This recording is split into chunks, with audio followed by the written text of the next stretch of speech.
উহকিমাত আয়াতুহু সুম্মা ফুসসিলাত, এমন কিতাব যার আয়াত সমূহকে আল্লাহ তাআলা রব্বুল আলামিন প্রতিষ্ঠিত করেছেন, দলিল দ্বারা মজবুত করা হয়েছে, নিঃসন্দেহ আর নিখুঁত করা হয়েছে। সুম্মা ফুসসিলাত, অতঃপর সুন্দরভাবে ব্যাখ্যা করে দেওয়া হয়েছে, যার কারণে কোরআনের প্রত্যেকটা আয়াত একেবারে আকারে এবং এটার অর্থের দিক থেকে পরিপূর্ণ। কারণ এই কিতাব তো অন্য কেউ পাঠান নাই, এই কিতাব কোনো জাদু দ্বারা তৈরি হয় নাই, কোনো মানুষের কাছ থেকে আসে নাই। এই কিতাব পাঠিয়েছেন তিনি একেবারে হাকিম এবং খবীর, যিনি প্রজ্ঞাময় এবং সর্বজ্ঞ, যিনি এই কিতাব নাজিল করেছেন তিনি সমস্ত বিষয়ে প্রজ্ঞার অধিকারী এবং জ্ঞান রাখেন যিনি। জোরে বলেন কে? আল্লাহ বলেন এই কিতাব এটা নির্ভুল, নিখুঁত, এটার মধ্যে আকারে অর্থের দিক থেকে এটা পরিপূর্ণ। কারণ এই কিতাবকে পাঠিয়েছেন যিনি সবচেয়ে বেশি প্রজ্ঞাবান, জ্ঞানী তিনি, এবং সব বিষয়ে জানেন তিনি কে। এই কিতাব আল্লাহ নাজিল করলেন কেন? কেন আল্লাহ এই কিতাব দিলেন? আল্লাহ বলেন আল্লাহ তা'বুদু ইল্লাল্লাহ, এই কিতাব দিয়েছি, এই কিতাব দিয়ে তোমরা কিতাবের মাধ্যমে, কিতাবের নির্দেশনা অনুযায়ী ইবাদত করবে শুধুমাত্র একজনের, তিনি কে? আল্লাহ ছাড়া অন্য কারো ইবাদত করবে না, করা যাবে না। আল্লাহ স্পষ্টভাবে বলে দিয়েছেন আল্লাহ তা'বুদু ইল্লাল্লাহ, আল্লাহ ছাড়া অন্য কারো ইবাদত করা শিরিক, আল্লাহ ছাড়া অন্য কারো ইবাদত করা শিরিক। শিরিক করলে ঈমান আছে না গেছে? শিরিক কি, এটার লম্বা আলোচনা দরকার। আল্লাহ যদি তৌফিক দেন তাহলে আমরা ইনশাআল্লাহ জুমাতে শিরিক সম্পর্কে আলোচনা করব। তবে সংক্ষেপে যদি আমরা বলতে যাই, শিরিক হলো সহজ ভাষায়, বাংলা ভাষায়, আমরা সাধারণ মানুষ পাবলিকীয় ভাষায় যদি বলি তাহলে একজনের চেয়ারে আরেকজনকে বসানো। আল্লাহ তাআলা রব্বুল আলামিন আমাদের রব, আমাদেরকে সৃষ্টি করেছেন কে? জোরে বলেন। আমাদের রিজিক দেন কে?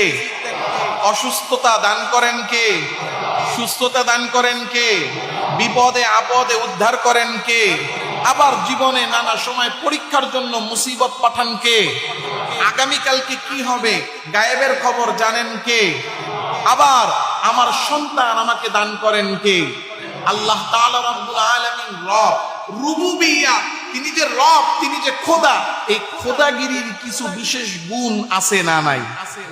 খোদাগিরির গুণ কি? বৃষ্টি নামানো এটা খোদার হাতে ক্ষমতা, পৃথিবীর কোন মানুষের হাতে আছে? গাছের মধ্যে ফসল দেওয়া, ফল দেওয়া, এটার দায়িত্ব, এটার ক্ষমতা কার হাতে?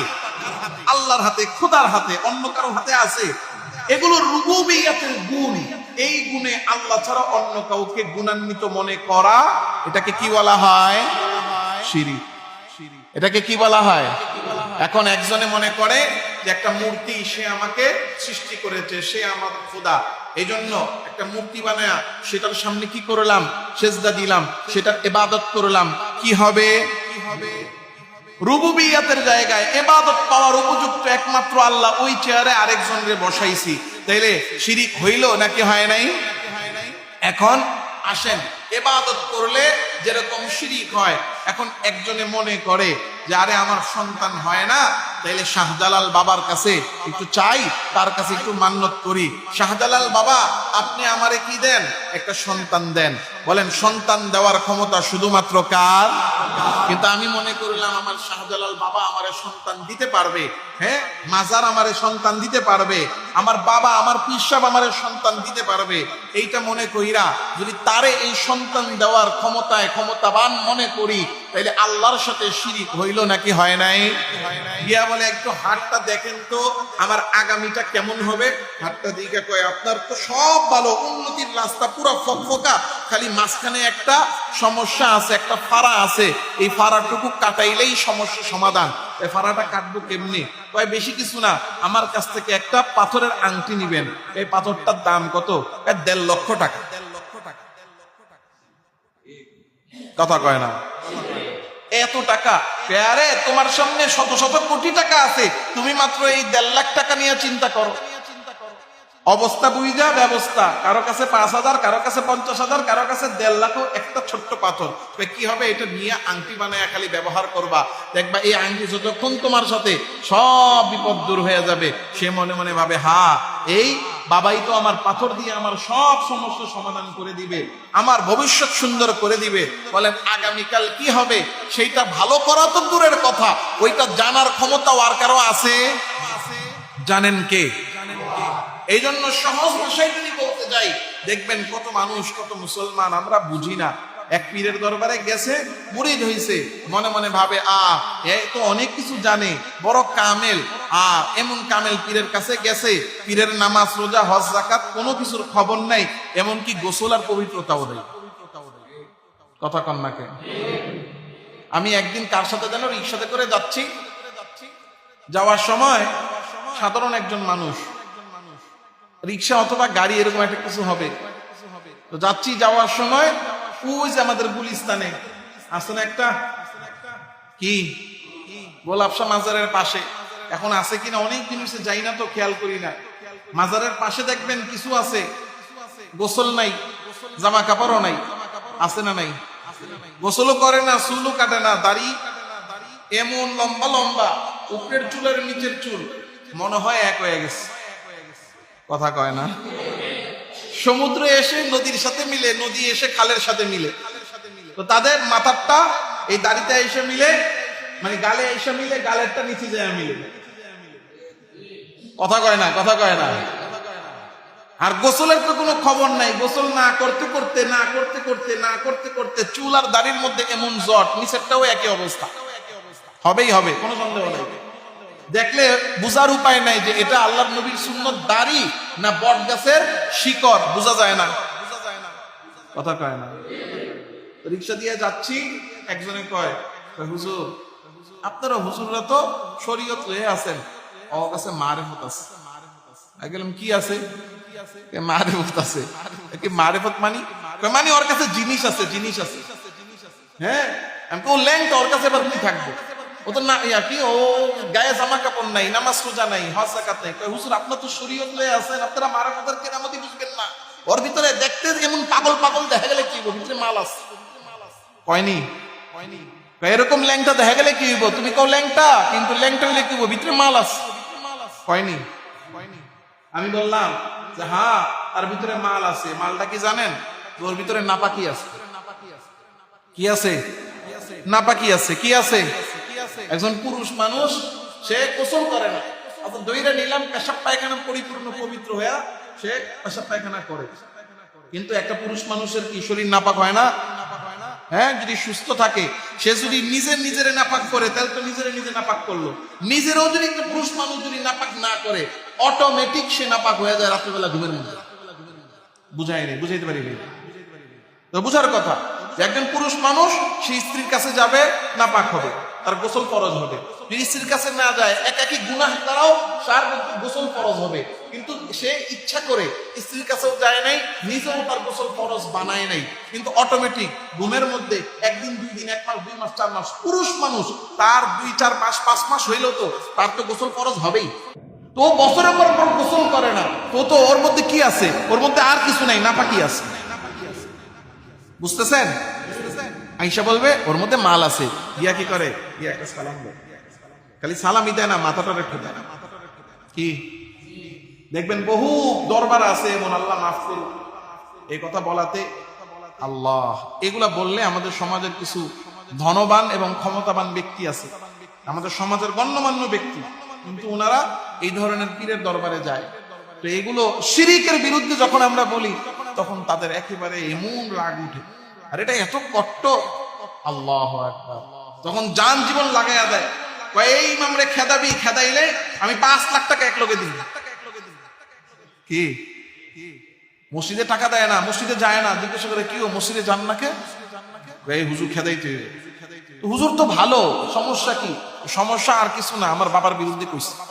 আপনার পীরের বিরুদ্ধে তো কোনোদিনও কইল না। যেডি কইছে এডি সব আমার পীরের মধ্যে আছে। হ্যাঁ, কি এরকম আছে না নাই? আল্লাহ আমাদের সবাইকে হেদায়াত দান করুন। এক মুরিদ এক পীরের কাছে গেছে, 12 বছর খেদমত করার পরে এরপরে গিয়ে বলতেছে, হযরত আমি আপনার কাছে থাকবো না, চলে যাবো। কেন যাবা? 12 বছর ধরে আপনার কাছে খেদমত করি, আপনার মধ্যে কোনো কারামতি দেখলাম না। কি দেখলাম না? কত পীররা কত কিছু দেখায় না, যে আপনি গেছেন, যাওয়ার পরে চেহারা দেখে কেউ এলাইতেছে। দেখবেন যত ভণ্ড দরবার আছে, যত ভণ্ড পীর আছে, এদের কাছ থেকে মানুষ আসার পরে নামাজও পায় না, রোজাও পায় না, হজও পায় না, জাকাতও পায় না, চেহারায় দাড়ি পায় না, মাথায় টুপি পায় না, গায়ে তার জামা আসে না, সে নামাজি হয় না, মসজিদে আসে না। আয়েশা বলে, ওখানে গিয়া কি পাইছো? ওখানে গিয়া দেখছি ঈশায় বহুত কারামতি। কি কারামতি? যাওয়ার পরেই আমারে কোয়া লইতেছে, তুই অমুক না, তুই এমন করস না, তোর ওই সমস্যা না, আমার কি কি সমস্যা আছে সব বইলা আমার কাছে তুই সমাধান পাবি। ঠিকই বাবাই কইতে দেরি, আমার সমস্যা সমাধান হইতে দেরি না। কথা বলেন। আপনি যতজন দেখবেন নামাজ পড়ে না, রোজা রাখে না, নামাজকে অস্বীকার করে, পর্দাকে অস্বীকার করে, ইসলামের ফরজ বিধানকে অস্বীকার করে, তো তুমি কি হইছো? আমি অমুক পীরের হাতে মুরিদ হইছি। পীরের মুরিদ, কিন্তু নামাজ রোজা হজ যাকাত তো করেই না, এটা পছন্দও করে না, মসজিদেও আসে না। বহুত মুরিদ এমন আছে, পীরের মুরিদ উনি, কিন্তু ওয়াক্তিয়া নামাজ তো দূরের কথা, জুমার নামাজটাও পড়তে আসে না, ঈদের নামাজেও আসে না, এমনও পীরের মুরিদ আছে। কি নাই? আল্লাহু আকবার। তো এখন পীর সাহেবকে বলতেছে যে আমি থাকবো না, আপনার কাছে কোনো কারামতি দেখলাম না। এ বাবা তুমি আসো কতদিন যাবত? বাবা হুজুর 12 বছর যাবত আছে। আচ্ছা বলো তো বাবা, এই 12 বছরে তুমি কোনোদিনও দেখছো আমার কাছ থেকে কোনো ফরজ ছুটে যেতে? না হুজুর, কোনো ফরজ ছুটতে দেখি নাই। বাবা দেখছো আমার কাছ থেকে কোনো ওয়াজিব ছুটে গেছে? না হুজুর, কোনো ওয়াজিব ছুটে নাই। বাবা দেখছো যে কোনো সুন্নত, কোনো একটা কাজ করতে যায় আমি সুন্নত তরিকায় করি নাই, সুন্নতের খেলাফ করছি? না হুজুর, দেখি নাই। আচ্ছা এবার বলো বাবা, তুমি কি কখনো দেখছো আমি কোনো হারাম কাজ করছি? না বাবা হুজুর, দেখি নাই। তুমি কখনো দেখছো যাই না শুই না বুঝা কোনো মাকরু কাজ আমাকে করতে? দেখি নাই হুজুর। তাইলে তুমি আর কি আমার কাছ থেকে কি কারামতি চাও যে 12 বছরে তুমি আমার একটা হারাম করতে দেখলা না, আর আমাকে কোনো ফরজ ওয়াজিব তো দূরের কথা, কোনো সুন্নতও আমাকে ছাড়তে দেখলা না, এর চেয়ে বড় কারামতি তুমি কি চাও? আরে পীরের দরবারে যায় যদি আপনার চেহারায় দাড়ি না আসে, নামাজ না আসে, আপনার মধ্যে আল্লাহর ভয় না আসে, আখিরাতের ভয় না আসে, আপনার মধ্যে যদি পরিবর্তন না হয়, নামাজ রোজা হজ যাকাত আখিরাত কবরের ভয় জাহান্নামের ভয় না আসে, তো সে আবার কেমন পীর? যেই পীরের কাছে যায় আপনি মনে করতেছেন পীরে আমি বছরে বছরে নজরানা দিলেই আমি জান্নাত, তো ওইটা কোনো পীরের দরবার নয়, ওইটা ভণ্ডের দরবার।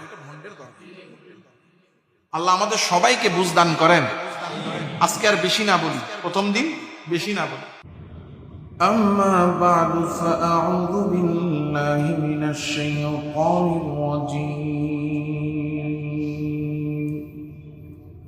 بسم الله الرحمن الرحيم ألف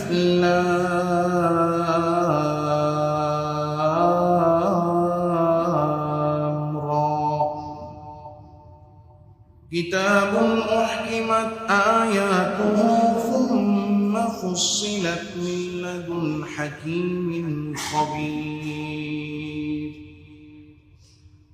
ألا تعبدوا إلا الله إنني لكم منه نذير وبشير وأن استغفروا ربكم ثم توبوا إليه يمتعكم متاعا حسنا إلى أجل مسمى ويؤتي كل ذي فضل فضله وإن تولوا فإني أخاف عليكم عذاب يوم كبير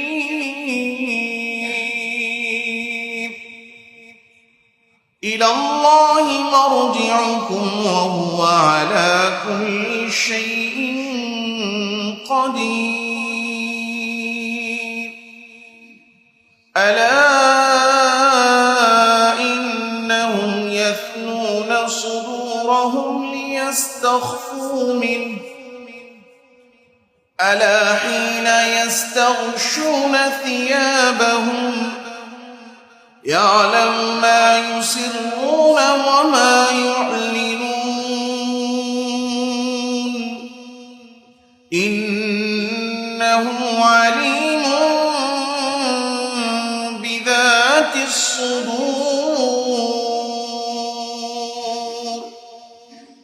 اللهم صل على محمد وعلى آل محمد كما صليت على إبراهيم وعلى آل إبراهيم إنك حميد مجيد اللهم بارك على محمد وعلى آل محمد كما باركت على إبراهيم وعلى آل إبراهيم إنك حميد مجيد سبحانك لا علم لنا إلا ما علمتنا إنك أنت العليم الحكيم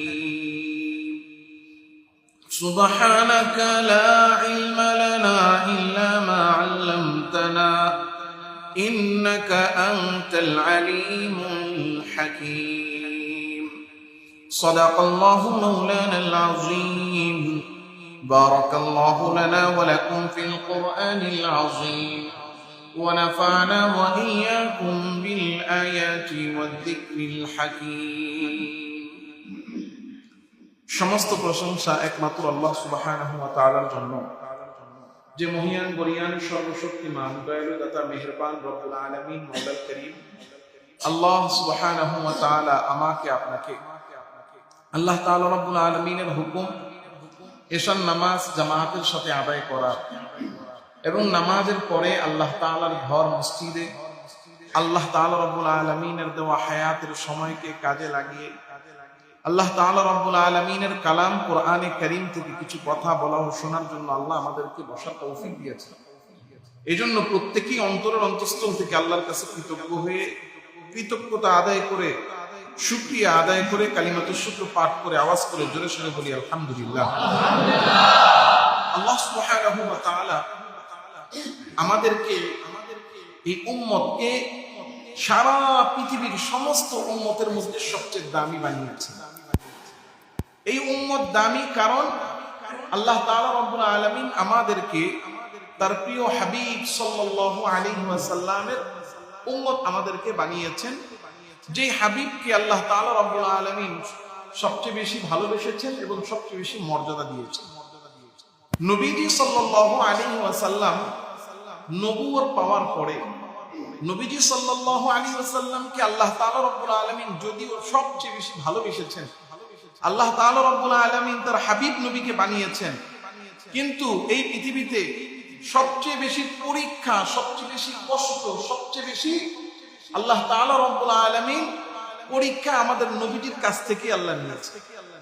আল্লাহ রাসূল সাল্লাল্লাহু আলাইহি ওয়াসাল্লাম দুনিয়াতে এসেছেন এমন অবস্থায়, যে অবস্থায় আল্লাহর নবীর বাবা দুনিয়াতে ছিলেন না, এতিম ছিলেন। আল্লাহ রাসূল সাল্লাল্লাহু আলাইহি ওয়াসাল্লামের জন্ম হওয়ার বেশ কিছুদিন পরে যখন মোটামুটি বুঝ হচ্ছে, এই সময় আল্লাহ তাআলা একেবারে ছোটবেলা তার মাকে দুনিয়া থেকে নিয়ে গেছেন। যেই দাদার কাছে বড় হয়েছেন সেই দাদাও মোটামুটি যখন কিনা বালক বয়সে গিয়েছেন তখন সেই দাদাও দুনিয়া থেকে চলে গেছে। আল্লাহ রসুলের আপন বলতে ছিলেন, আল্লাহ রসুলের অভিভাবক ছিলেন তার চাচা আবু তালেব, এবং আল্লাহ রসুল সাল্লাল্লাহু আলাইহি ওয়াসাল্লামের বিবাহ হয়েছে আম্মাজান খাদিজা রাদিয়াল্লাহু তাআলা আনহার সাথে। চাচা আবু তালেব এবং তার স্ত্রী আম্মাজান খাদিজা রাদিয়াল্লাহু তাআলা আনহা, এই দুইজন ছিলেন আল্লাহর নবীর সবচেয়ে আপনজন।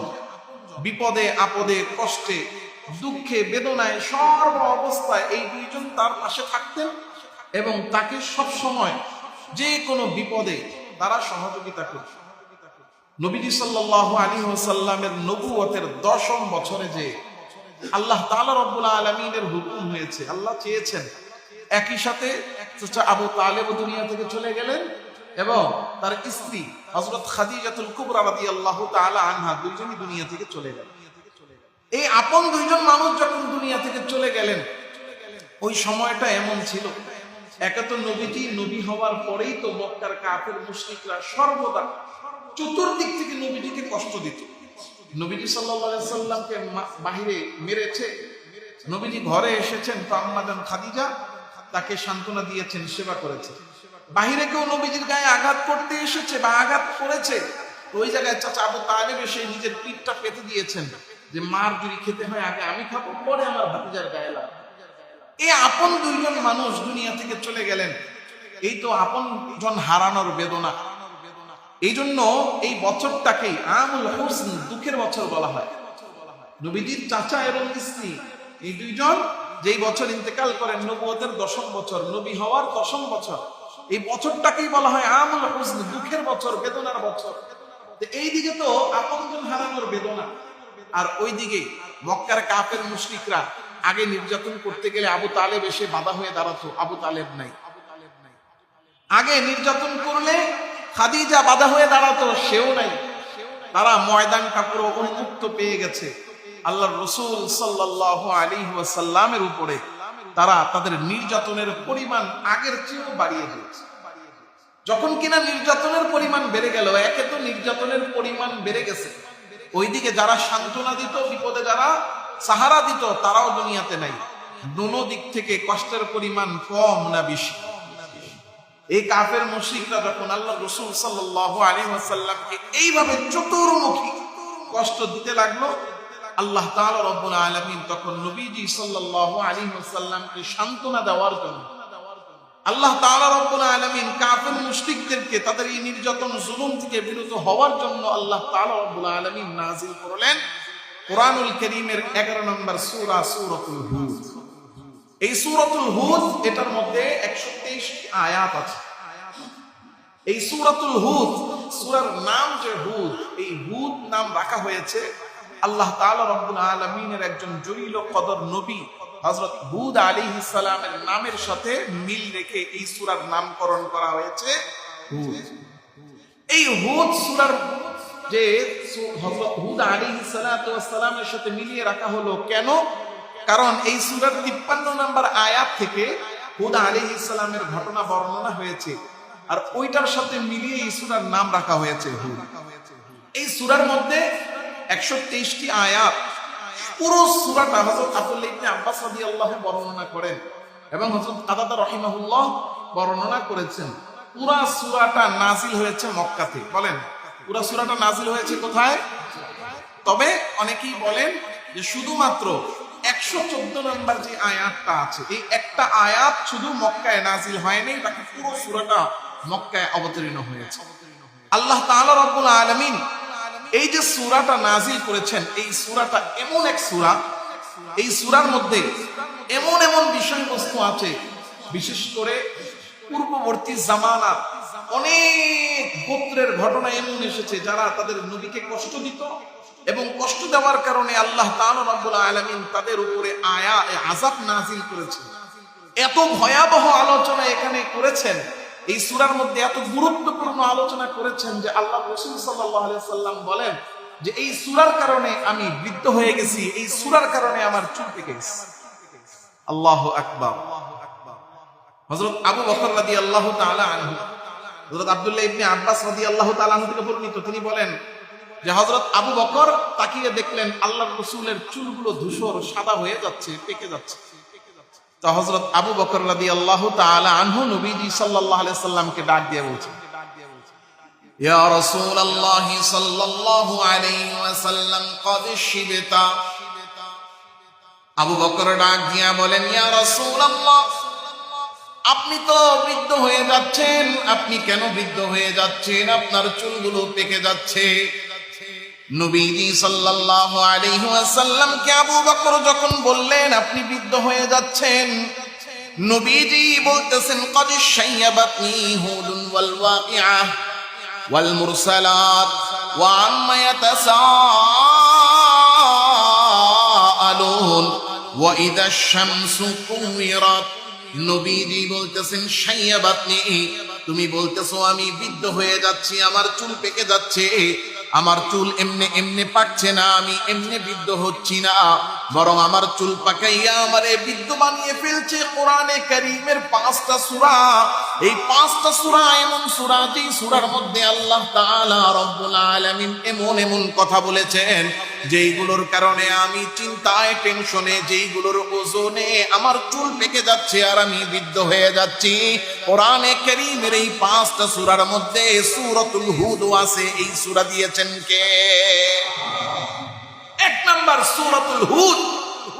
নবীজি বলছেন এই সূরাতুল হুদ ওয়াল মুরসালাত, মুরসালাত সূরা মুরসালাতের কারণে, ওয়াল ওয়াকিয়া সূরা ওয়াকিয়ার কারণে, ওয়া আম্মা ইয়াতাসাআলুন সূরা নাবার কারণে, ওয়া ইযা শামসু কুফিরাত এবং সূরাতুত তাকবীর ইযা শামসু কুফিরাত, এই 5টি সূরা এমন, এইগুলোর কারণে চিন্তায় টেনশনে আমার চুল পেকে যাচ্ছে, আমি বৃদ্ধ হয়ে যাচ্ছি। এত মারাত্মক, এত গুরুত্বপূর্ণ আলোচনা এই সূরার মধ্যে রেখেছেন কে? আল্লাহ তাআলা রব্বুল আলামিন এই 5টি সূরা এমন বানিয়েছেন, এগুলো আল্লাহর রাসূল সাল্লাল্লাহু আলাইহি ওয়াসাল্লামের ফিকিরকে, চিন্তাকে আরো বৃদ্ধি করে আল্লাহর রাসূল সাল্লাল্লাহু আলাইহি ওয়াসাল্লামকে বৃদ্ধ বানিয়ে দিয়েছে। আল্লাহ তাআলা রব্বুল আলামিন নবীজি সাল্লাল্লাহু আলাইহি ওয়াসাল্লামের কষ্ট দূর করার জন্য, কাফের মুশরিকদেরকে সতর্ক করার জন্য এই সূরাকে নাযিল করেছেন। কাফের মুশরিকরা আল্লাহর রাসূল সাল্লাল্লাহু আলাইহি ওয়াসাল্লাম যেখানেই কোরআন পড়তেন, 1 নাম্বার হলো আল্লাহর রাসূল সাল্লাল্লাহু আলাইহি ওয়াসাল্লামকে নিয়ে তারা নানা রকম তিরস্কার করত। আল্লাহর রাসূল সাল্লাল্লাহু আলাইহি ওয়াসাল্লামের কথাকে তারা অস্বীকার করত। আল্লাহর রাসূল যেখানে কোরআন পড়তেন, এই কোরআন পড়ায় তারা বাধা দিত। কারণ কোরআন এমন এক কিতাব, কোরআন হলো নূর। বলেন কোরআন কি? যখন কোনো মানুষের অন্তরে কোরআন কেউ যদি দিল দিয়ে, মন দিয়ে শুনে এবং বোঝার চেষ্টা করে, তো যার অন্তরের মধ্যে কোরআন ঢুকে অটোমেটিক তার অন্তর থেকে বেঈমানি বের হয়ে ঈমানের নূর প্রবেশ করায়া দেন কে? এজন্য ওরা প্রথমত চেষ্টা করত মানুষকে কোরআন থেকে দূরে রাখার জন্য। এখন কেমনে দূরে রাখবে? 1 নাম্বার বলে দিত, যেখানে কোরআন পড়া হয় তোমরা সেখানে কেউ কোরআন শুনতে যাবে না। কাফের মুশরিকরা কোরআন শোনায় বাধা দিত এবং কোরআনের মজমা যেখানে হতো সেখানে এসে ডিস্টার্ব করত। وقال الذين كفروا لا تسمعوا لهذا القرآن।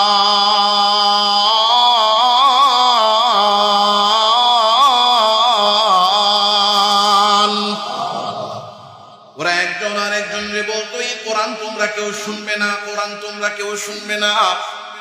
কেন শুনবে না? কেন শুনবে না? তারা বলতো শুনবে না কারণ ইন হাদা ইল্লা সিহরুম মুবিন।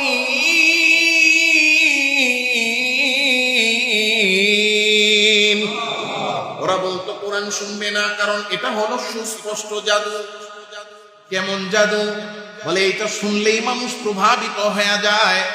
আমাদের বড় বড় নেতারা, আমাদের মধ্যে জ্ঞানী গুণী ব্যক্তিরা, আবার সাধারণ লোক, আর বিশেষ করে দরিদ্র শ্রেণীর যারা আছে, এরা যখনই কোরআন শুনে এরা সব প্রভাবিত হয়ে যায়।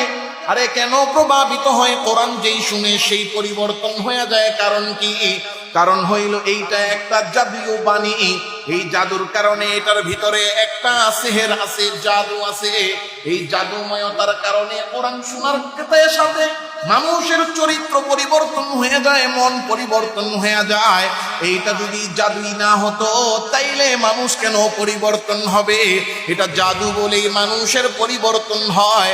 আমার আল্লাহ তাআলা রব্বুল আলামিন ডাক দিয়া বলেন, মা কাউ ইল্লাল বাশার, না না না, ইন হাদা ইল্লা ওয়াহয়ু ইউহা। এইটা কোনো জাদু না, এইটা কোনো জাদু না, বরং এই কোরআন হলো কালাম, নাজিল হয়েছে। জোরে বলবেন কার পক্ষ থেকে? ওয়ালা বিকাউলি কাহিন, না এটা কোনো জাদুকরের বক্তব্য নয়। কলিলাম মা তাযাক্কারুন, তোমরা বুঝতে পারো না এই জন্য বলছো এটা জাদু, এটা জাদু। কিন্তু না, এটা জাদু নয়, এটা কালাম। জোরে বলেন কার? বলতো 1 নাম্বার কোরআন শুইনো না। ওয়ালগাউ ফীহি লাআল্লাকুম তাগলিবুন, কোরআন শুনবা না, এটা হলো 1 নাম্বার কথা। সবাইরে বলতো শুনবা না, কিন্তু সবাই তো কথা শুনে না, কারণ কোরআনের মধ্যে এমন জাদু। কোরআনের মধ্যে এমন মধু, কোরআনের মধ্যে এমন নূর, অটোমেটিক এই কোরআন আল্লাহর বাণীর দিকে মানুষ আকর্ষিত হয়ে যায়।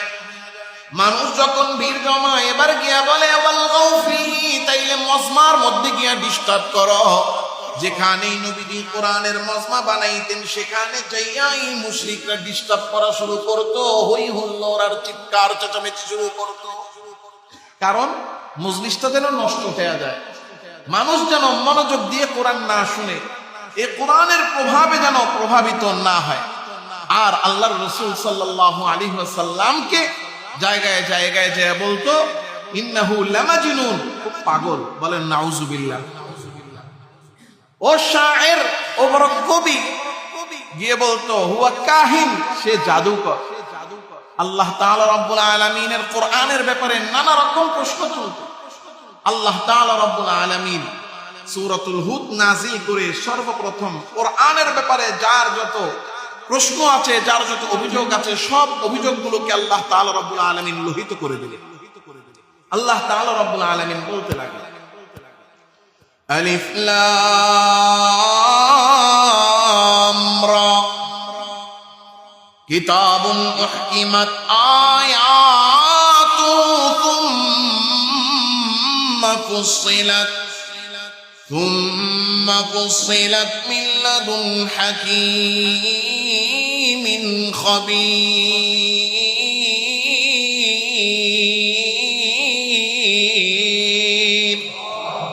আল্লাহ সর্বপ্রথম বলেন আলিফ লাম রা, এগুলোকে বলা হয় হুরুফে মুকাত্তাআত, কাটা কাটা হরফ। কোরআনে কারীমের বিভিন্ন জায়গায় আছে, যেমন কোরআন শুরু হয়েছে আলিফ লাম মিম, এখানে আছে আলিফ লাম রা। আবার কোথাও গিয়ে দেখবেন হা মিম, কোথাও আছে আইন সিন কফ, কোথাও আছে শুধু নুন, কোথাও আছে শুধু কফ, কোথাও আছে কাফ হা ইয়া আইন সাদ। এই যে হরফগুলো কাটা কাটা আলাদা আলাদা হরফ দিয়ে এক একটা আয়াত, এগুলোকে হুরুফে মুকাত্তাআত বলা হয়। এগুলোর নানা রকম ব্যাখ্যা মুফাসসিরিনে কেরাম করেছেন। বলতেছেন আলিফ মানে আল্লাহ, লাম মানে জিবরিল, মিম মানে মুহাম্মদ সাল্লাল্লাহু আলাইহি সাল্লাম। এরপরে আবার কোথাও নানা রকম ব্যাখ্যা করেন, কিন্তু যত ব্যাখ্যাই যে করেন সব ব্যাখ্যার শেষে গিয়ে বলেন আল্লাহু আ'লামু বিমুরাদিহি বিযালিক। এই হুরুফে মুকাত্তাআত দ্বারা আল্লাহ কি উদ্দেশ্য করেছেন, কেন এরকম হরফগুলো আল্লাহ নাজিল করছেন, এগুলো আল্লাহ কাউকে বলেন নাই, নবীজিকেও বলেন নাই, নবীজিও কাউকে বলেন নাই। সুতরাং আমরা যে যত ব্যাখ্যাই করি, এগুলো আসলে আল্লাহর উদ্দেশ্য কিনা এগুলো আমরা জানি না, বরং এই হরফগুলো কেন নাজিল করছেন, নাজিল করেছেন যিনি জানেন তিনি। জোরে বলেন কে? আল্লাহ ছাড়া কেউ এগুলোর অর্থ জানে। এরপরে আল্লাহ বলেন কিতাবুল উহকিমাত, এই যে কোরআন তোমাদেরকে দেওয়া হয়েছে এটা এমন কিতাব, উহকিমাত, এই কোরআন হলো দলিল দ্বারা মজবুত প্রতিষ্ঠিত এক কিতাব। এটার ব্যাপারে যত প্রশ্ন তুমি করো, যত তুমি এটার মধ্যে ভুল ধরার চেষ্টা করো, যত তুমি এটার মধ্যে খুঁত ধরার চেষ্টা করো, যত তুমি এটার মধ্যে ভুল বের করার চেষ্টা করো, চেষ্টা করতে পারবা, কিন্তু কোনো ভুল এই কোরআনে পাবা।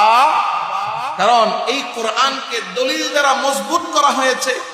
পুরো কোরআনের প্রত্যেকটা অক্ষর নির্ভুল, নিখুঁত এবং সত্য, এটার মধ্যে মিথ্যা এবং সন্দেহের লেশমাত্র নাই। কারণ এই কোরআন নিজের কিতাব হিসেবে নাজিল করেছেন কে? আল্লাহ বলেন আল্লাহ তা'বুদু ইল্লাল্লাহ, ইবাদত করতে হবে কার? আরে বন্ড পীরের কাছে যা কপা একদম পায়ের মধ্যে মাথাটা ঠেকায় কি? কবর একখান বানায় রাখছে, মাজার উসাফেরা, এটার মধ্যে গিয়ে ইচ্ছা মতো সেজদা দেয় কি? বাংলাদেশে এমনও দরবার আছে, আপনারা কি রাগ করে দিতেছেন গা? হ্যাঁ, যে হুজুর আমগো পীরের বিরুদ্ধে কইতাছে, এলাকা দিতেছেন গা? আচ্ছা ঠিক আছে, তাইলে ঠিক আছে। এই বয়ান করলে এক গ্রুপ উড়ে, কি লেগে উড়ে, যে হ্যাঁ আর ভাল লাগে না, মানে এই গ্রুপ কিনা এটা আগে জিজ্ঞাসা করে নিয়ে, ঠিক আছে না? জিজ্ঞাসা করে না। আল্লাহু আকবার। শিরিক করা যাবে না। দেখেন আল্লাহ তাআলা রব্বুল আলামিনের ইবাদতই করতে হবে। আমরা অনেকে এখন এগুলা নাই, একসময় ছিল রাস্তার মধ্যে টিয়া পাখি নিয়ে বসে থাকতো, ভাগ্য গণনা করে। ভাগ্যের মালিক কে? এটাই ইমান। আল্লাহ তাআলা রাব্বুল আলামিন বলেন আল্লাহ তা'বুদু ইল্লাল্লাহ, ইবাদত করবা শুধুমাত্র একজনের, তিনি কে? ইন্নাহু মান ইউশরিক বিল্লাহি ফাকাদ হারামাল্লাহু আলাইহিল জান্নাহ।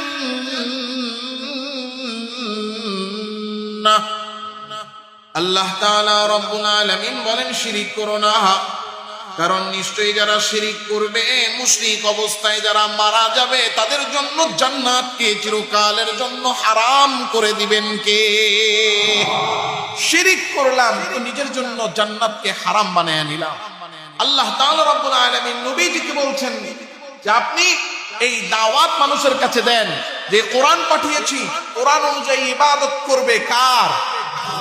আর এই দাওয়াত পৌঁছে দেওয়া নবীজির দায়িত্ব। এই জন্য আল্লাহ তাআলা রাব্বুল আলামিন বলছেন ইন্নানি লাকুম মিনহু নাযীরু ওয়া বাশীর, আপনাকে যে আমি পাঠাইছি, কেন পাঠাইছি? মানুষকে সুসংবাদ দিবেন। কিসের সুসংবাদ? আল্লাহর ইবাদত করলে জান্নাত, আর আল্লাহর ইবাদত ছাড়লে, শিরিক করলে জাহান্নাম। নবীজি সাল্লাল্লাহু আলাইহি ওয়াসাল্লাম দায়িত্ব পেয়েছেন। দায়িত্ব পাওয়ার সাথে সাথে আল্লাহর রাসূল সাল্লাল্লাহু আলাইহি ওয়াসাল্লাম দায়িত্ব পালন শুরু করেছেন। নবীজি সাল্লাল্লাহু আলাইহি ওয়াসাল্লাম যখন নবুয়ত পেলেন, নবুয়ত পাওয়ার পরে দেখেন আল্লাহ রাসূলের জন্ম হয়েছে কোন শহরে? আল্লাহ রাসূলের জন্ম হয়েছে কোথায়? মক্কায়। নবীজি সাল্লাল্লাহু আলাইহি ওয়াসাল্লামের জন্মের পর থেকে নবুয়ত পেয়েছেন কত বছরে? 40 বছর বয়স। তাহলে জন্মের পর থেকে নিয়ে নবুয়ত পাওয়ার আগ পর্যন্ত 40 বছর আল্লাহর রাসূল সাল্লাল্লাহু আলাইহি ওয়াসাল্লাম মক্কায় ছিলেন। এই যে মক্কায় ছিলেন, নবীজি সাল্লাল্লাহু আলাইহি ওয়াসাল্লাম জন্ম থেকেই উত্তম আখলাক, উত্তম চরিত্রের অধিকারী ছিলেন। এত উত্তম চরিত্র আল্লাহর রাসূলের ছিল যে নবীজি সাল্লাল্লাহু আলাইহি ওয়াসাল্লামকে মা হালিমা যখন বুকের দুধ পান করাতেন, তো তিনি একটা বাটের দুধ পান করতেন, আর একটা বাটের দুধ রেখে দিতেন, ওইটা থেকে কোনো মুখ লাগাইতেন না। কেন? কারণ তার ভাই ছিল ওই ঘরের মধ্যে। যেহেতু তাকে দুধ পান করানোর জন্য আনছেন, মা হালিমা তাকে আগে দুধ পান করাইতেন, নবীজিকে আগে দুধ পান করাইতেন। কিন্তু নবীজি সবসময় একটা দুধ পান করতেন, আর একটা ওই ছোটবেলায় দেখেন আল্লাহ কেমন করে আল্লাহর হাবিবকে আল্লাহ পাঠাইছেন, কেমন ইনসাফ, কেমন ন্যায়পরায়ণতা আল্লাহর হাবিবের মধ্যে ছিল, যে জন্মের পরে দুধ পান করার সময়, ওই সময় কি জ্ঞান মানুষের থাকে কিছুই তো বুঝে না, ওই সময়েও আল্লাহর হাবিব সাল্লাল্লাহু আলাইহি ওয়াসাল্লাম এক বাটের দুধ পান করতেন, আরেকটা তার ভাইয়ের জন্য রেখে দিতেন। নবীজি সাল্লাল্লাহু আলাইহি ওয়াসাল্লামের চরিত্র আর আখলাক এত সুন্দর ছিল। নবীজি সাল্লাল্লাহু আলাইহি ওয়াসাল্লাম এত সুন্দর চরিত্রের অধিকারী, সত্যবাদী এবং বিশ্বস্ত। এই 40 বছরে মক্কার মানুষ তাকে এত ভালোবাসে যে তার নাম দিয়ে দিয়েছেন আল আমিন। পুরো মক্কার সমস্ত মানুষ তাকে বিশ্বাস করে এবং তার সব কথাগুলোরে তারা বিশ্বাস করে, কারণ মক্কার মধ্যে মুহাম্মদের মতো উত্তম চরিত্রের অধিকারী, বিশ্বস্ত আর সত্যবাদী আর কেউ নাই। কারণ এই উত্তম আখলাক আর চরিত্র দিয়ে নবীজিকে পাঠিয়েছেন কে? নবীজি সাল্লাল্লাহু আলাইহি ওয়াসাল্লাম সমস্ত মানুষের কাছে বিশ্বস্ত, সমস্ত মানুষের কাছে তিনি সত্যবাদী। নবুয়তটা পাওয়ার সাথে সাথে আল্লাহর হাবিব এসে এরপরে সাফা পাহাড়ের উপরে ওইটা পুরো মক্কার সমস্ত লোকদের ডাক দিয়া বলতে লাগলেন, ইয়া আহলা মক্কা, ও মক্কার লোকেরা, তোমাদের সাথে আমার কিছু কথা আছে। মক্কার সমস্ত লোকেরা জড়ো হয়ে গেছে। বলে, মুহাম্মদ তুমি আমাদের মধ্যে বিশ্বস্ত, আনতা আল আমিন, তুমি বিশ্বস্ত, তুমি সত্যবাদী। কি সংবাদ তুমি আমাদেরকে দিতে চাও, কি আমাদেরকে বলতে চাও, বলে দাও। নবীজি বলতেছেন, আমি যদি তোমাদেরকে এখন একটা সংবাদ দেই, তোমরা কি বিশ্বাস করবা কিনা? বলে, কি সংবাদ দিবা? বলে, আমি যদি বলি এই পাহাড়ের পিছনে শত্রুদের একটা বাহিনী আছে, ওই শত্রুর বাহিনী আইসা আমাদেরকে ধ্বংস করে দিবে, এখনই সতর্ক হতে হবে এবং আমাদের আক্রমণের প্রস্তুতি নিতে হবে, এমন একটা খবর যদি আমি তোমাদেরকে দিই, তোমরা কি বিশ্বাস করবা? সবাই এক বাক্যে বলে বালা, অবশ্যই অবশ্যই মুহাম্মদ আনতাল আমিন, তুমি সত্যবাদী, তুমি বিশ্বস্ত, কোনোদিনও মিথ্যা বলো নাই, সুতরাং তুমি যা বলবা তাই আমরা মানতে বাধ্য, কারণ তোমার দ্বারা মিথ্যা বলা সম্ভব না। নবীজি বলেন যদি তাই হয়ে থাকে তাইলে আমি তোমাদেরকে বলতেছি তোমরা যেই সমস্ত মূর্তির পূজা করো এইটা মিথ্যা, কারণ এই মূর্তিগুলো রব না, রব কেবল মাত্র শুধুমাত্র একজন। জোরে বলেন তিনি কে? আল্লাহ আমাকে নবী বানায়া পাঠাইছেন, তোমাদের জন্য আল্লাহ আমাকে নবুয়ত দিয়েছেন। আল্লাহ সুবহানাহু ওয়া তাআলা নবী বানিয়ে আমাকে পাঠিয়েছেন। আল্লাহ তাআলা রব্বুল আলামিন আমাকে বলেছেন তোমাদেরকে সতর্ক করার জন্য, কারণ প্রত্যেকটা নবীকে বাশীর সুসংবাদ প্রদানকারী ওয়া নাযীর এবং আখিরাতের ব্যাপারে সতর্ককারী করে পাঠিয়েছেন কে? বলতে লাগলেন তোমরা তোমাদের এই মূর্তি পূজা ছেড়ে দাও, রব হিসেবে মেনে নাও। জোরে বলেন কারে? ওয়ানিস্তাগফিরু রাব্বাকুম সুম্মা তুবু ইলাইহি ইউমাত্তিউকুম মাতান হাসানা। এক নাম্বার মূর্তি পূজা শিরিক তোমরা ছেড়ে দাও। দুই নাম্বার ঈমান এনে এরপরে ঈমানদার হয়ে আল্লাহ তাআলার ইবাদতে লেগে যাও। ওয়ানিস্তাগফিরু রাব্বাকুম, এবং জীবনে যত অপরাধ করেছো পূর্ববর্তী আল্লাহ তাআলা রব্বুল আলামিনের ইবাদত বাদ দিয়ে তোমরা শিরকে লিপ্ত রয়েছো, ওই শিরকের জন্য তোমরা আল্লাহর কাছে ক্ষমা চাও এবং আল্লাহর দিকে ফিরে যাও এবং তওবা করো। যদি তওবা করো ইউমাত্তিউকুম মাতান হাসানা, তাইলে হয়তো আল্লাহ তোমাদের গুনাহগুলো মাফ করে দুনিয়াতেই তোমাদেরকে যতদিন বাঁচবা ততদিনের জন্য সুখময় জীবন দিয়ে দিবেন। নবীজি বলছেন আল্লাহ আমাকে পাঠিয়েছেন সতর্ককারী হিসেবে। সতর্ক করছি, জানাচ্ছি তোমরা যেই গুনাহ করেছো সেটা ছেড়ে দাও, শিরিক ছেড়ে দাও, আল্লাহকে রব হিসেবে মেনে নাও, এবং অতীতে যে শিরিক করেছো সেটার জন্য আল্লাহর কাছে ক্ষমা চাও, তওবা করো। দেখেন আমরা নিজেদেরকে ঈমানদার দাবি করলেও আমাদের কথার দ্বারা কাজের দ্বারা গুনাহ হচ্ছে, সগীরা কবিরা শিরিক বেদাত, আমাদের জানা আমাদের না জানা, আমাদের চেনা আমাদের অচেনা, আমাদের বুঝায় আমাদের না বুঝায়, গুনাহের কোনো অভাব আমাদের জীবনে নাই, বরং আমরা গুনাহ করতে করতে এমন অবস্থা এক একজনের গুনার পাহাড় হয়ে আছে। এজন্য আমাদের একটাই উপায়, ইস্তাগফিরু রাব্বাকুম সুম্মা তুবু, আল্লাহর কাছে ক্ষমা চাওয়া এবং খাঁটি দিলে তওবা করা। যদি করি কি হবে? আল্লাহ বলছেন ইউমাত্তিউকুম মাতান হাসানান ইলা আজালিম মুসাম্মা। এক নাম্বার আল্লাহ তো আমাদেরকে দুনিয়াতেই সুখময় জীবন দিবেন, ওয়া ইউতি কুল্লাযী ফাদলিন ফাদলা, আর যারা নেক আমল করবে আল্লাহ তাদেরকে উত্তম বিনিময় দিবেন। কিন্তু গুনাহ করি, করতেই থাকি করতেই থাকি করতেই থাকি, কখনো ভিতরে কোনো সূচনা তৈরি হয় না। ভুল যে করতেছি স্বীকারই করি না, উল্টা আর কই পড়মুনা নামাজ কি হইব, রাখমুনা রোজা কি হইব। ওই যে বলতেছিলাম না, দেখবেন এক শ্রেণীর লোক আছে যে হুজুর খালি পর্দা পর্দা করেন, আপনাকে মনের সমস্যা এর লেগে আপনাকে চোখের পর্দা লাগে, আমাকে মন ভালো এই জন্য আমাদের চোখের পর্দা লাগে না। কি কতজন কয় আরে চাচিরা মায়ের মতোই, ভাবি বড় ভাবি মায়ের মতোই, কি কয়নি? আল্লাহ রাসূল সাল্লাল্লাহু আলাইহি ওয়াসাল্লাম বলতেছেন যে দেবর হইলো ধ্বংস, আর আমরা বলি যে কি দেবর সন্তানের মতোই। পর্দার কোনো খবর নাই। আল্লাহু আকবার। আল্লাহর কাছে এই জন্য তওবা করা। যদি আল্লাহ তাআলা রব্বুল আলামিনের এই কথাগুলো, আল্লাহর হুকুমগুলো, আল্লাহর বিধানগুলো আমরা না মানি, তো আল্লাহ বলেন ওয়া ইন তাওয়াল্লাউ ফাইন্নী আখাফু আলাইকুম আযাবা ইয়াউমিন কাবীর।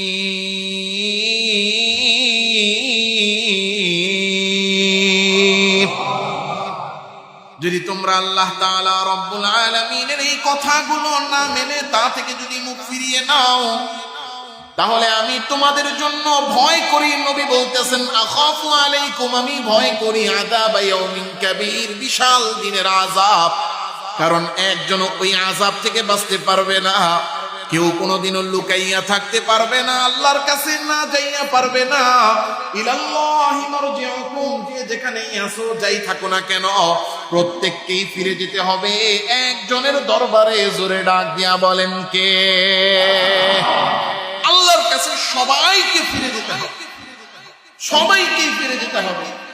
কিতাবের মধ্যে একজন বুজুর্গ লিখেছেন, এক লোক তার নেক আমল আর গুনাহ যাই ছিল, কিন্তু সে যখন কিনা আখিরাতের কথা শুনতো, জাহান্নামের কথা শুনতো, আল্লাহর কাছে হিসাবের কঠোরতার বিষয়ে শুনতো, তার অন্তরের মধ্যে এমন ভয় তৈরি হয়েছে, সে শুধু উপায় খুঁজতেছে, আল্লাহ এত গুনাহ করছি, হিসাব দিয়ে তো বাঁচতে পারবো না। কোনোভাবে নি আল্লাহর কাছ থেকে পালানো যায়, আল্লাহর কাছ থেকে পালানো যায়, কথা কয় না, কোনোভাবে নি এমন হওয়া যায় যাতে করে আল্লাহ তাআলা রব্বুল আলামিনের কাছে হিসাবটা না দিতে হয়। এটা কিন্তু এমন না যে আল্লাহরে ফাঁকি দেওয়ার জন্য, তা না, মানে আল্লাহর ভয়ে যে আল্লাহ এই হিসাব দিয়ে তো আমি বাঁচতে পারবো না। হিসাবটা যদি আল্লাহর কাছ থেকে না দিয়া পারা যায় তাহলে তো একটা জাহান্নাম থেকে বাঁচার উপায় হলো।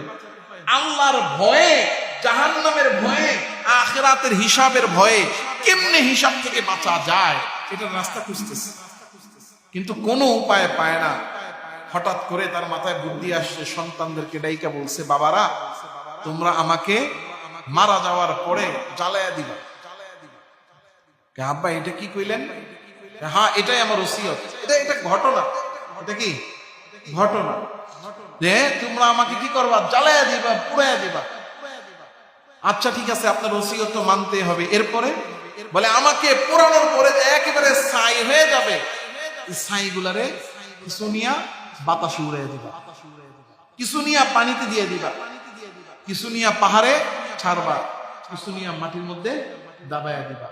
এমন ভাবে আমার এই লাশের ছাই গুলারে ছড়াইয়া দিবা যাতে করে আমার অস্তিত্ব কোনো জায়গায় খুঁজে না পাওয়া যায়।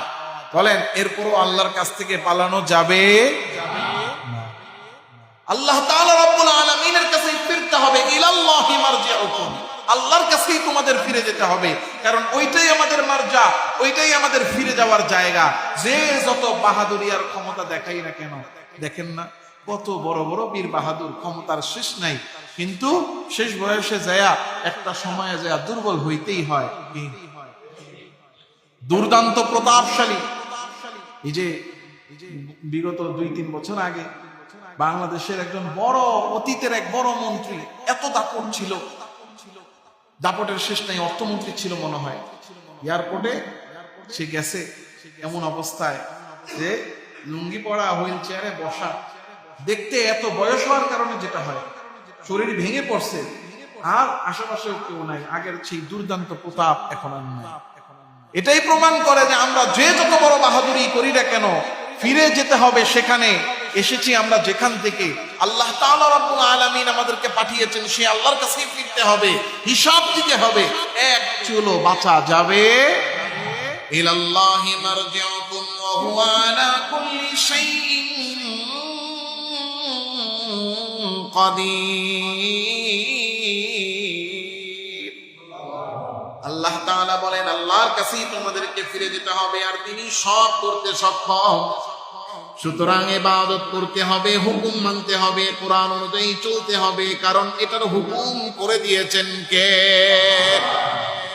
আল্লাহ তাআলা রব্বুল আলামিন। এতক্ষণ পর্যন্ত এই 4 নম্বর আয়াত পর্যন্ত আল্লাহ তাআলা রব্বুল আলামিন আমাদেরকে যা যা বলেছেন, 1 নাম্বার আল্লাহ সুবহানাহু ওয়া তাআলা কোরআনে কারীমের সত্যতা আমাদের সামনে তুলে ধরেছেন। উহকিমাত আয়াতুহু সুম্মা ফুসসিলাত, আল্লাহ কোরআনকে সত্য সেটা আমাদেরকে স্পষ্ট করেছেন। 2 নাম্বার আল্লাহ তাআলা রব্বুল আলামিন এই কোরআন নিজে পাঠিয়েছেন, সেটা আমাদেরকে জানিয়েছেন। 3 নাম্বার এই কোরআন আল্লাহ তাআলা রব্বুল আলামিন তার নবীর মাধ্যমে পাঠিয়েছেন, যাতে করে নবীজি আমাদেরকে শিখান এই কোরআন অনুযায়ী আমাদেরকে ইবাদত করতে হবে কার। এবং 5 নাম্বার আল্লাহ তাআলা রব্বুল আলামিনের ইবাদত করব, তবে যদি ভুল হয়ে যায় সেটার জন্য তওবা করে আল্লাহ তাআলা রব্বুল আলামিনের কাছে ফেরার প্রস্তুতি নিব। শিখিয়েছেন কে? তাহলে 5টা জিনিস। 1 নাম্বার কোরআন সত্য, 2 নাম্বার কোরআন এসেছে আল্লাহর কাছ থেকে, 3 নাম্বার কোরআন দিয়ে নবীজিকে আল্লাহ পাঠিয়েছেন, কেন? যাতে করে আল্লাহ তাআলা রাব্বুল আলামিনের ইবাদতটা আমরা সঠিকভাবে করতে পারি। 5 নাম্বার, কোরআনে কারীম অনুযায়ী যদি চলতে না পারি, ভুল হয়ে যায়, তাহলে সেটার জন্য তওবা করি। সর্বশেষ 5 নাম্বার আয়াতে আল্লাহ আমাদেরকে আরেকটা বিষয় জানাচ্ছে। সাহাবায়ে কেরামের মধ্যে কিছু সাহাবীরা এমন ছিল, আল্লাহ তাআলা রাব্বুল আলামিনকে এত স্মরণ তারা করতেন, সুবহানাল্লাহ, যে উনারা আল্লাহ তাআলা রাব্বুল আলামিনের স্মরণের কারণে শরীর থেকে কাপড় খুলতে তারা লজ্জা বোধ করতেন। ওয়াশরুমে গিয়েছেন, টয়লেটে গিয়েছেন, যে এখন প্রস্রাব পায়খানা বা পবিত্রতা অর্জনের জন্য তো জামা উন্মুক্ত করা লাগে, তারা লজ্জা পেতেন। এবং আল্লাহ যেন না দেখে যখন কিনা স্ত্রীর সাথে মিলনে যাইতেন, তখন কাপড় চোপড় সরাইতেন না, কাপড় চোপড়কে এমন ভাবে রাখতেন, অর্থাৎ স্ত্রীর সহবাসে যে কাপড়কে খুলতেন না, কাপড় দ্বারা শরীরকে এমন ভাবে আচ্ছাদিত করে রাখতেন, নিজেদেরও কষ্ট হতো, সঙ্গিনীরও কষ্ট হতো, এবং তারা মনে মনে ভাবতেন আল্লাহর কাছ থেকে আমরা কি করতেছি, আড়াল করতেছি। আল্লাহ সুবহানাহু ওয়া তাআলা আয়াত নাযিল করে দিলেন, আলা ইন্নাহুম ইয়াফনুনা সুদুরহুম লিয়াস্তাখফু মিনহু আলা হিনা ইয়াস্তাগশুনা থিয়াবাহুম ইয়ালামু মা ইউসিররুনা ওয়া মা ইউলিনুন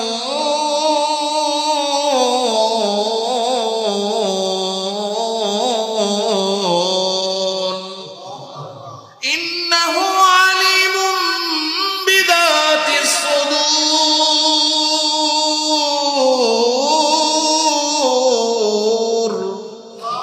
আল্লাহ তাআলা রাব্বুল আলামিন বলেন, সাবধান সাবধান। অনেকেই মনে করে তারা নিজেদের পক্ষকে দ্বিভাস করে রাখে, অর্থাৎ একেবারে চাপায়া রাখে, মনে মনে ভাবে আল্লাহর কাছ থেকে গোপন রইলাম। আল্লাহ তাআলার কাছ থেকে গোপন করার জন্য, গোপন হওয়ার জন্য, লুকানোর জন্য পক্ষকে দ্বিভাস করে রাখে। আল্লাহ বলেন সাবধান। আবার ওযু ইস্তেনজা করতে যায় কাপড় দ্বারা নিজেদেরকে আচ্ছাদিত করে রাখে, আল্লাহ বলেন সাবধান। এই কথাটা তোমরা চিন্তা করতে যায় মনে মনে আবার ভাইবো না যে সত্যি সত্যি আল্লাহর কাছ থেকে লুকায়া আছি।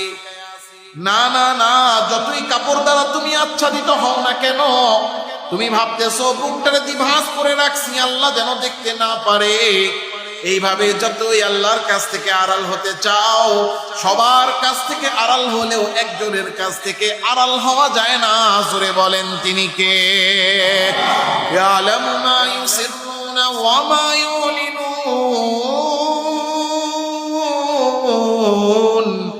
ইন্নাহু আলিমুম বিযাতিস সুদূর। আল্লাহ বলেন সব কিছু জানেন, তোমরা যা গোপন করতে চাও সেটাও জানেন, তোমরা যেটা প্রকাশ করতে চাও তাও জানেন, সব অন্তরের সমস্ত খবর জানেন একজন। জোরে বলেন তিনি কে? সব খবর, সব খবর, গোপন প্রকাশ্য সব জানেন আমাদের রব। তিনি কে? আল্লাহ তাআলা রাব্বুল আলামিনের কাছ থেকে গোপন করা যায়।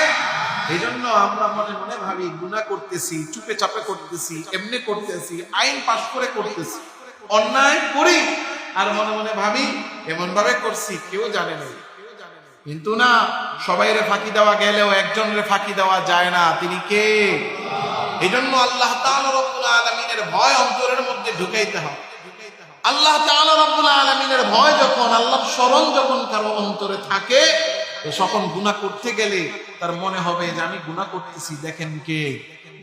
ওই যে আপনাদেরকে মনে হয় ঘটনা শুনাইছি, বলতে গিয়ে বলছিলাম কিনা, যে আগে টেবিলের উপর দিয়ে লেনদেন করত, যখন কিনা দেখে একেবারে অফিসে বৈশা উপরটা লেনদেন করলে সিসি ক্যামেরায় ধরা খাওয়ার সম্ভাবনা আছে, তখন নিজ দিয়ে লেনদেন করে। নিজ দিয়ে লেনদেন করলেও দেখে যে নিজ দিয়ে নিয়ে টেবিলের মধ্যে রাখে, সাংবাদিকরা এসে একদম ক্যামেরাটা ডয়ের মধ্যে দেয়, হেনেও ধরা। উপায় কি? এখন আর অফিসের ভিতরে লেনদেন করে না, টোকেন আদান প্রদান করে লেনদেন হয় বাইরে। কি কথাবার্তা বইলে আসে, বাসায় এসে টাকা নিয়ে যায়, 200 টাকা। কেউ তো দেখে নাই, কেউ জানে নাই, তাই না? হক ভাই দেখছেন, জানেন কে, দেখেন কে, ফাঁকি দেওয়া যায় না। তিনি কে? এই জন্য সূরাতুল হুদ আমাকে আপনাকে একেবারে শুরু থেকেই আজকে 5টি আয়াত আমরা পড়েছি। 5টি আয়াতে আল্লাহ আমাদেরকে 6টি শিক্ষা দিয়েছেন। 1 নাম্বার, কোরআন এটা সত্য, এটা হক। কোরআনের শুরু থেকে নিয়ে শেষ পর্যন্ত পরিপূর্ণ নিখুঁত নির্ভুল আমাদের জন্য আবশ্যকীয়। 2 নাম্বার, এই কোরআন আল্লাহই নাযিল করেছেন। 3 নাম্বার, কোরআন দিয়ে নবীজিকে আল্লাহ পাঠিয়েছেন। কেন? 4 নাম্বার, যাতে করে এই কোরআন অনুযায়ী ইবাদত আমরা করতে পারি। 5 নাম্বার, যদি কোরআন অনুযায়ী ইবাদত করতে না পারি, অর্থাৎ কোথাও ভুল হয়ে যায়, তাহলে যেন আল্লাহর কাছে তওবা করি। 6 নাম্বার, আল্লাহর কাছ থেকে এই যে তওবা করব, মনে মনে ভাবলাম তওবা করার দরকার কি? দরকার হলো এই কারণে যে আমি যাই করেছি সবার কাছ থেকে গোপন হলেও একজনের কাছে গোপন নয়, তিনি কে? এজন্য এই 6টা জিনিস আজকে যে আমরা আলোচনা করেছি, এর মধ্যে এই 6টা শিক্ষা আমাদের জন্য আছে। এগুলো স্মরণ রাখি, এগুলো অনুযায়ী আমল করি, আল্লাহর ভয় অন্তরে ঢুকাই। আল্লাহ আমাদেরকে তৌফিক দেন, সকলে বলি আমিন। যে আলোচনা করলাম, শুনলাম, আল্লাহ আমাদেরকে বোঝার, আমল করার এবং এই কোরআন অনুযায়ী জীবন গড়ার তৌফিক দেন, সকলে বলি আমিন। আমরা ইনশাআল্লাহ ধারাবাহিকভাবে তাফসীর হবে সূরাতুল হুদ থেকে। আগামী সপ্তাহে 6 নম্বর আয়াত থেকে তাফসীর হবে। আপনারা যারা এসেছেন অবশ্যই আপনারা আসবেন এবং অন্যদের কাছে দাওয়াত পৌঁছে অন্যদেরকেও নিয়ে আসবেন ইনশাআল্লাহ। আমাদের এই মজমাকে কবুল করেন। আল্লাহ এই মজমার উসিলায় আমাদের জীবনের গুনাহ খাতাগুলোকে মাফ করেন। আমাদেরকে কোরআনের মুহাব্বত এবং কোরআন অনুযায়ী আমল করার মতো তৌফিক আল্লাহ দান করেন, সকলে বলি আমিন। আমরা আল্লাহ তাআলা রাব্বুল আলামিনের কাছে সবাই দোয়া করি। আস্তাগফিরুল্লাহ রাব্বি মিন কুল্লি যামবিন ওয়া আতুবু ইলাইহি, লা হাওলা ওয়া লা কুওয়াতা ইল্লা বিল্লাহিল আলিয়্যিল আযীম। اللهم صل على سيدنا ونبينا وشفيعنا وحبيبنا ومولانا محمد صلى الله تعالى عليه وعلى آله وأصحابه وبارك وسلم. الحمد لله رب العالمين، والصلاة والسلام على سيد الأنبياء والمرسلين. ربنا ظلمنا أنفسنا وإن لم تغفر لنا وترحمنا لنكونن من الخاسرين. ربنا آتنا في الدنيا حسنة وفي الآخرة حسنة وقنا عذاب النار. اللهم إنا نسألك الجنة ونعوذ بك من النار. اللهم أجرنا من النار. رب ارحمهما كما ربياني صغيرا. رب ارحمهما كما ربياني صغيرا. رب ارحمهما كما ربياني صغيرا.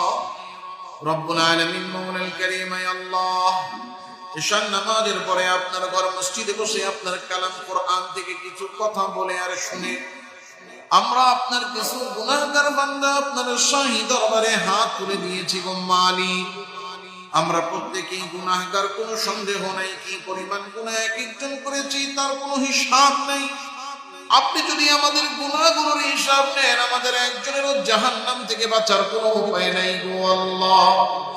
গুনাহ করেছি, ভুল করেছি, স্বীকার করে আপনার কাছে ক্ষমা চাই। দয়া করে, মায়া করে আমাদের প্রত্যেকের জীবনের সমস্ত গুনাহ আপনি মাফ করে দেন।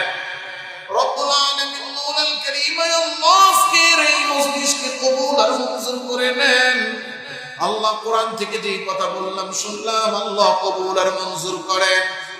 আল্লাহ, যত নেক আমল হয়েছে সমস্ত নেক আমলের হাদিয়া লক্ষ কোটি গুণ বাড়িয়ে আপনার হাবিব তো জাহানের সরদার আখায়ে নামদার মদিনা কা তাজদার হাবিবুল্লাহ মুহাম্মদুর রাসূলুল্লাহ সাল্লাল্লাহু আলাইহি ওয়াসাল্লামের রওজা ধরে আপনি পৌঁছে দেন।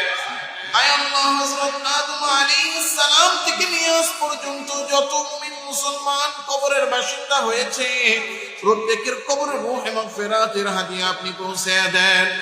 আয় আল্লাহ, বিশেষ করে আমরা এখানে যারা হাত তুললাম, জানি না আমাদের মধ্যে কে কে যেন আছে মাহারা সন্তান, কে কে যেন আছে বাবা হারা সন্তান। জানি না ওই অন্ধকার কবরে আমাদের মা বাবা কোন অবস্থায় আছে। জানার কোনো উপায় নেই ও আল্লাহ। ও মালিক, দয়া করে মায়া করে আমাদের প্রত্যেকের মা বাবার জীবনের সব গুনাহ মাফ করে দেন। আমাদের মা বাবার কবর আযাবকে মাফ করে দেন। মা বাবার কবরগুলোকে জান্নাতের বাগান আপনি বানায় দেন। কিয়ামত পর্যন্ত তাদের কবরে জান্নাতের নিয়ামত সমূহ জারি করে দেন। আয় আল্লাহ, আমাদের মধ্যে যারা অসুস্থ সবাইকে পরিপূর্ণ সুস্থতা দান করেন। যারা বিপদে আছে বিপদ থেকে উদ্ধার করেন। যারা অভাবে আছে অভাব দূর করেন। যারা ঋণগ্রস্ত ঋণ পরিশোধের তৌফিক দিয়ে দেন। যারা কামাই রুজি করে কামাই রুজিতে বরকত দিয়ে দেন। রব্বুল আলামিন মাওলাল কারীম, আয় আল্লাহ, এই মজলিসকে কবুল করেন। যা যা শুনলাম কোরআনের কথা, আমাদের সবাইকে বুঝে আমলের তৌফিক দান করেন। কোরআনের মুহাব্বত আমাদের অন্তরে দান করেন। কোরআন অনুযায়ী চলার তৌফিক দান করেন। রব্বুল আলামিন মাওলাল কারীম, যারা যারা দোয়া চেয়েছেন আল্লাহ সবার মনের সমস্ত নেক বাসনা আপনি পূরণ করে দেন। আয় আল্লাহ, বিশেষ করে আমার পর্দার আড়ালের মা বোনেরা যারা আমাদের সাথে হাত তুলেছে, জানি না কোন মায়ের মনের মধ্যে কি আশা, জানি না কোন বোনের মনের মধ্যে যেন কি চাওয়া, কারো কাছে বলতে পারে না, চোখের পানি ফেলে ফেলে আপনার কাছে আল্লাহ ফরিয়াদ করে। আমার প্রত্যেকটা মা বোনের মনের সমস্ত নেক বাসনা আপনি পূরণ করে দেন। রব্বুল আলামিন মাওলাল কারীম, এই মহল্লার যত মুরব্বিয়ানে কেরাম দুনিয়া ছেড়ে চলে গেছে সবাইকে মাগফিরাত করে দেন। আল্লাহ, এলাকার মুরব্বি যারা বেঁচে আছেন আল্লাহ তাদেরকে সুস্থতার সাথে নেক হায়াত দান করেন। আল্লাহ, যুবক ভাইদের কামাই রুজিতে বরকত দেন। আল্লাহ, তাদেরকে সুখময় জীবন দান করেন। আল্লাহ, আমাদের প্রত্যেকটা সন্তানকে নেককার সন্তান বানিয়ে দেন। আমাদের সন্তানগুলোকে আমাদের জাহান্নামে যাওয়ার কারণ বানাইয়েন না। আল্লাহ, আমাদের সন্তানগুলোকে আমাদের জান্নাতে যাওয়ার ওসিলা বানায়া দেন। রব্বুল আলামিন মাওলাল কারীম, আল্লাহ আমাদের দুনিয়াবি উখরবি সমস্ত জরুরত পুরা করে দেন। আল্লাহ, আমাদের মনের সমস্ত নেক বাসনা আপনি পূরণ করে দেন। আল্লাহ, যারা দোয়া চেয়েছেন, যারা চাইতে পারেন এই পাওয়ার হক রাখেন, আশা রাখেন, সবার মনের সব নেক বাসনা আপনি পূরণ করে দেন। রব্বানা তাকাব্বাল মিন্না ইন্নাকা আনতাস সামিউল আলিম ওয়া তুব আলাইনা ইয়া মাওলানা ইন্নাকা আনতাত তাওয়াবুর রহিম। سبحان ربك رب العزة عما يصفون وسلام على المرسلين والحمد لله رب العالمين. Presents by Kuakata Media Center. হক্কানি আলেমদের নিত্য নতুন ভিডিও পেতে আমাদের চ্যানেলটি সাবস্ক্রাইব করুন। কুয়াকাটা মিডিয়া সেন্টার, ইসলামিক বিনোদনের বিশ্বস্ত সঙ্গী।